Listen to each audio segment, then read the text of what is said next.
Hi, my name is Mary Jo Baker, and I do fabric art, but I basically use recycled and repurposed materials to make things that are practical and functional for your home, like rugs. Studio space started out as a room in my house in the front bedroom of our house. And then my husband insisted that he build this for me because he needed a place for his mom to come and stay with us. But that's not really the reason. He wanted me to have a beautiful space. So he built this just for me to my specifications to say, I need a certain amount of space for this and a certain amount of space for that. And so he came through with that, and that's how it got made. Well, when I do rugs, I have a tapestry needle, and that's pretty much it for my equipment. I do use a cutting tool to cut my strips, and I have two sewing machines. I have a stationary machine, and I have a portable machine, so I can take it with me. But I switch in between handcrafts and sewing crafts. What I try to keep in mind is kind of like the pioneer mentality about taking something that's worn out or not purposeful the way it is and making it into something new, making it into something that is functional and practical. Like these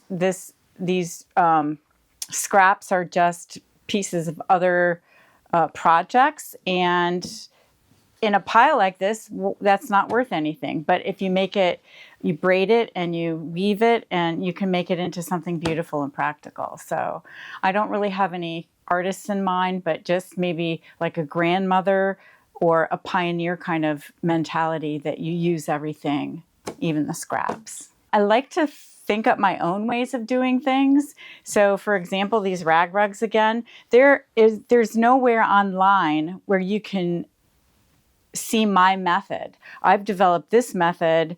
I'm sure it wasn't in a vacuum. I mean, I thought of it and I could find no other sources that use this, but I'm sure that way back in the day, people must have actually used this method. And in historic homes and museums, I've really tried to take a look to see how this is put together, but they never let you touch anything. So I haven't been able to determine that. These are some of the rugs that I have obviously made, and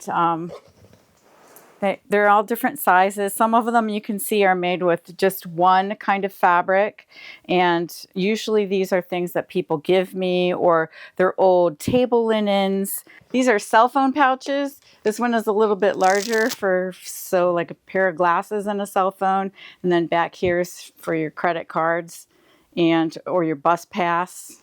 I think I have really expanded what I do. I'll see an idea or someone say, "Hey, MJ, I could really use this, or I could really use that. Could you do that?" And I would say, "I think I can."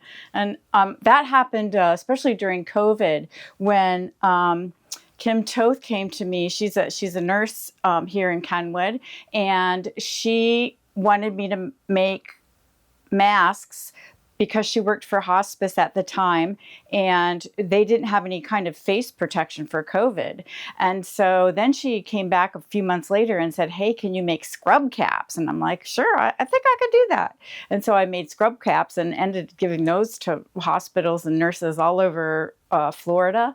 And so I think I get ideas from some of my friends and neighbors who are also artists, and it really kind of makes me think, "Oh, I think I could do that too." So I think that everybody kind of has a sense of who they are and what they want to be, and maybe they don't always let that out, but I've been able to let that out. And so maybe if they see me as an example of what they could do. And pretty often people have seen like my rag rugs or my puppets and say, "Hey, I've always wanted to learn how to do that. Maybe you could, teach me." And so I do classes. And so I think that's what I would like people to know is that you may have something inside of yourself that you want to express creatively.